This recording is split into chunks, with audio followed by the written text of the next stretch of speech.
రఘురామకృష్ణరాజు అనేటువంటి వ్యక్తి చెట్ల కింద కూర్చొని నోటి దూలతోటి ఏ రకంగా మాట్లాడాడు అనేది చూసాం మనం.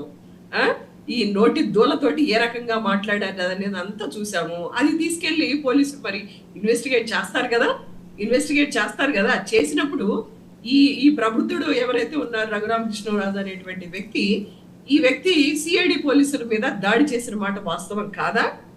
సిఐడి పోలీసుల మీద దాడి చేస్తే ఇతనికి బెయిల్ తిరస్కరించిన మాట వాస్తవం కాదా?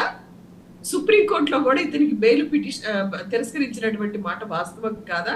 మరి ఆవిడ రజనీ గారు చెప్తున్నారు ఆయన ఏంటో ఆయన బెయిల్ లోనే ఉన్నారు కదండి, బెయిల్ తిరస్కరించడం ఏంటి? ఒకటి రజనీ వర్మ గారు నన్ను కంప్లీట్ గా మాట్లాడారు కాదు, బెయిల్ తిరస్కరించడం ఏంటి? కాదు మీకు ఇన్ఫర్మేషన్ నేను చెప్తున్నాను. బెయిల్ తిరస్కరించడం ఏంటి? ఆయన బెయిల్ లోనే ఉన్నారు కదా. నో ఇప్పుడు బెయిల్ తిరస్కరించడం కాదు. సుప్రీంకోర్టు ఇతను సిఐడి అధికారుల మీద దాడి